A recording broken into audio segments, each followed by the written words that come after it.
All right, brother, the floor is yours. Kevin? Yeah. Thought you went high. Amen. All right, everybody stand up. All right, everybody, this guy right here, put your hands in the air. Stretch out a little bit, move around, bend your knees a little bit. All right, sit back down. All right, my name's Kevin, and I'm a faithful follower of Jesus Christ, or at least I try to be. And I'm going to share a little bit this morning about where I was, kind of what got me to where I went and where I am now. So, but first thing I want to read here is that only God can turn a mess into a message, a test into a testimony, a trial into a triumph, and a victim into a victor. And so I could sit here and talk for hours about being a victim as a child, but I'm not going to. I'll just tell you that I didn't have a father growing up in the house, so I lacked authority and discipline. My mom was an alcoholic and liked to frequent bars and do things like that. And so at an early age, I lost respect for most adults. And was kind of, I guess, living in fear early on as a kid. I was afraid of everything. And luckily, I had some grandparents who were Pentecostal holy rollers. I don't know if you guys ever met any of them. But just you, brother. and they rescued me a lot as a kid. They took me to church, and you know, I can honestly say that, you know, Grandma made me go to the altar and say the sinner's prayer one time, and I didn't know what I was doing. I wasn't really ready. And this morning, I want to kind of, I guess, speak to the kids, the younger guys, because I think that the majority of the adults here are hopefully headed down the right path. And so, as a kid, I rebelled. And I acted out. I was angry, and I did what I wanted to do my way. And it didn't matter what any adult or anybody had to say. And there's consequences for that. Every decision that we make, there's a consequence, whether it's a good decision or a bad decision. And it affects other people.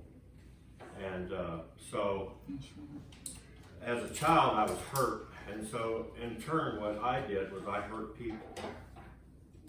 And I started getting in trouble. I was always in trouble in school. And then, as a young man, I started drinking.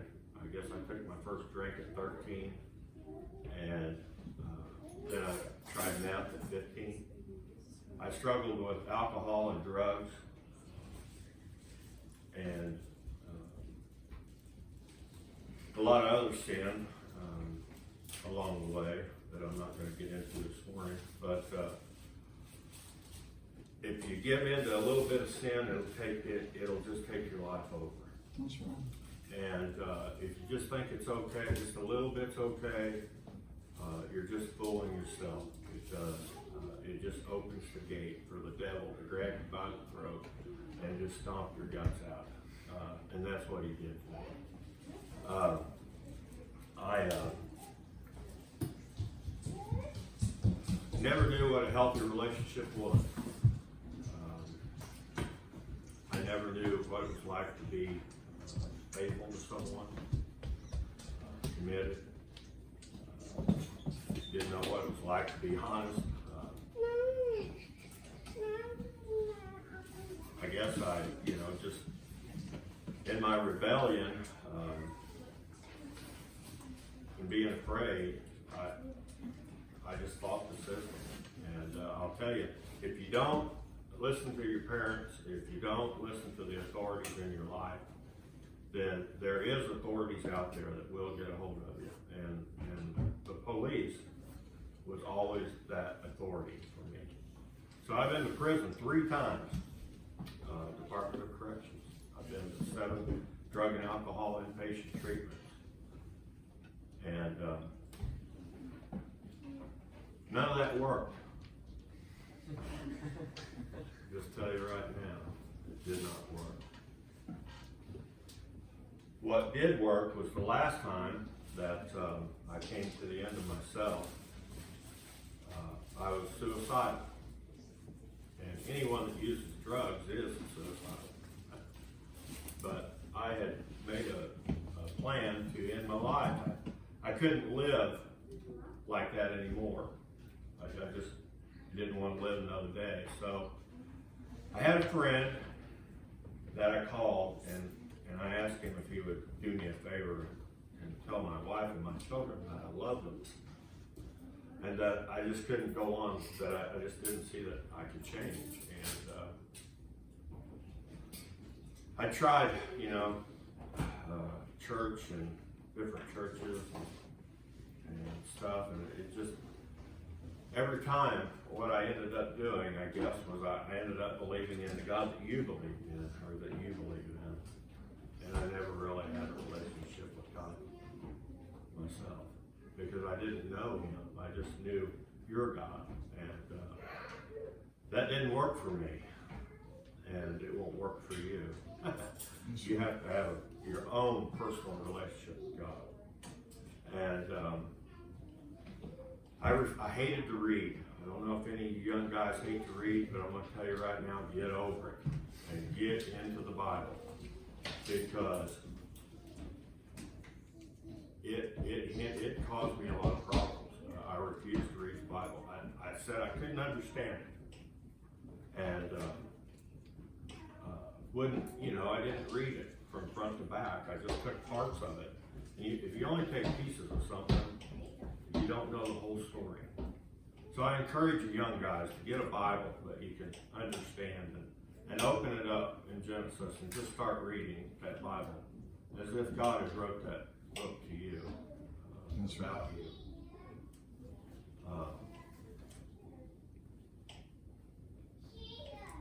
My wife and I, we've been married for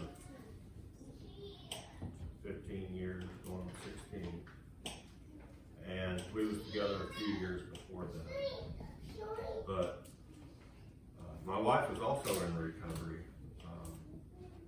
And she had hurt in her life and turned to alcohol and drugs and stuff too. So we had the same background kinda, and we met in a Narcotics Anonymous meeting in Warrensburg, Missouri.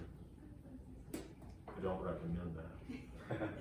Don't go to a bar looking for a woman or a husband, and don't go to a Narcotics Anonymous meeting looking for a relationship either. Probably not wise. But God, one thing I'll say is God, I never would have imagined my life where I am today, and I tried to plan it out, as we all do, in one day, many days. And my life was not what I had planned it to be. Everything that I planned, that I tried to make come to light, ended up a nightmare and a disaster. But so anyway, my wife and I, we've struggled in our marriage because she got clean and I got clean. Then we both relapsed, and we didn't like each other. And so my wife, she ran to God and got that relationship that I was talking about earlier of her own. And she got into a church and let those people love on her. I, of course, continued. I struggled, and she had to, protect herself from me for about 3 years, and so we were separated. And she had came to a place where she had decided to divorce me and had went through the proceedings of, you know, just needing to get pay the attorney, I guess, and have me served. But I don't know what, other than God, you know, God seen something different in me, I guess, and had a different plan. And somehow, you know, I always look at it like she's got to be crazy, you know. I mean, they love me,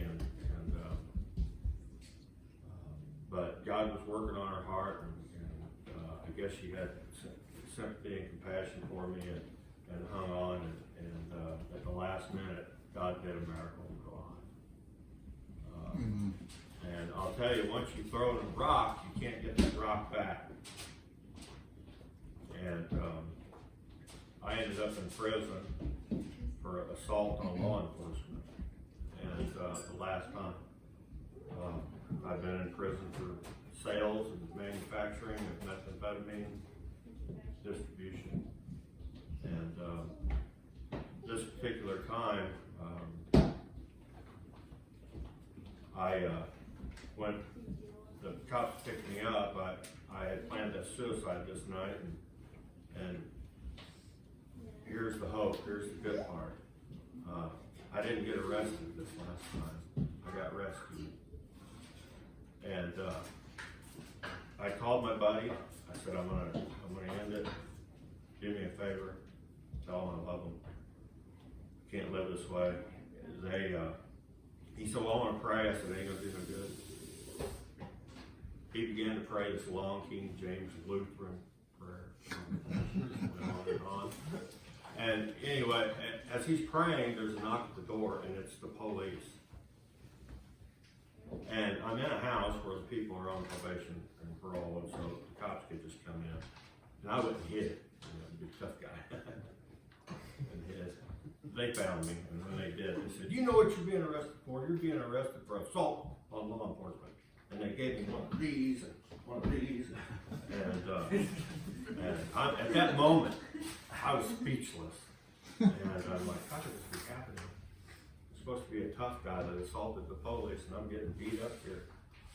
But it was a moment of clarity, and I accused my friend of calling the cops too. I was like, buddy, you know, but he didn't. He called God, and God used the police to show up to save my life, and they taught me a lesson in the process. So they drugged me to jail, and they said, you want to hurt yourself? And of course I just nodded yes, I'm speechless here. So they put me in a suicide cell, and I was in there for 60 days or 90 days, I can't remember. Anyway, in a suicide cell, you only have a turtle suit. It's one of those vests that an umpire would wear, and that's it. Okay? And it was, I was coming down off drugs, and I was at, you know, I had nothing left. And I just remember reaching up in the air after about 3 days of sleeping, and I just remember saying, God, you truly are real, and you truly love me. Will you help me? That's right. And I just wept, and instantly I felt the need to know God and to develop a relationship with Him. And so I got out to go shower this one night. There was this, that's North Carolina, that's not Jesus. So anyway, I'm out, and I'm going to start preaching here in a minute. I've got one sermon in this one in this one, but just kidding. But this is the Gideon's Bible, okay? I don't know if you guys have ever been to a motel room and found one of these in the drawer or whatever, but God bless the Gideons. Okay? I was in jail, and this was laying on the counter, and I went to take a shower, and having said that prayer and everything, I just had a hunger to know God, and the one thing I always fought and said that, you know, not reading the Bible, I just had a hunger to do that. And I asked that jailer, I said, hey man, can I get that Bible? He said, you're in a suicide cell. I can't let you have anything in there. I said, dude, you don't understand. I want to die. And I need Jesus. I need help. And he was the head jailer. And he said, I'll let you take it in for the night, but you'll have to return it before my shift's over. Did I return that Bible? Nope, he forgot. I don't know why. For some reason, I was able to keep this and hide this in myself and read it for over 30 days. And then I took it on to prison with me, and I read it in there. And it transformed my life. Amen. Because what I did was, I got to know my history of sin and why I was the way I was, and I got the fear of the Lord that I never had before. And that's the beginning of wisdom. And everything that I had thought of, the way things was, I finally was able to get some answers of how they really are. And what I found out was I was in a spiritual battle, and that I couldn't save me, and none of you could save me. And I needed to change my life and truly come to a place where I could have a true relationship with God and try my best to live this. And so this book transformed who I was and gave me an identity. Because what I found out was Noah was a drunk. David had an affair. That's right. What I found was that the characters in this Bible, if I just put myself in that place, that the word was alive. And so it told me in Genesis how I came about. I was nothing but a pile of mud, and God breathed life into me. And I'll tell you this morning that that's all I am today. If it's not for God each and every day breathing life into me, I am nothing but a pile of mud. That's right. And I'm not the best husband today. I'm not the best Christian. I'm under construction. I'm a Christian under construction. And as long as I continue to seek Him and pray, I'm going to get better. And I've got hurts, habits, and hang-ups today. I'm not perfect, but I've overcame. Let's see, I've got 9 years now, September 6th, of being off of alcohol, drugs, and chewing tobacco. Amen. Now, that's huge. 9 years of being free from all those things. Amen. And I got a long ways to go because I have an eating addiction now. Okay? I like to eat. And it says for those who your payoff for working hard is food. And so I work really hard, guys. And gotta make you laugh. But I like to have fun today, and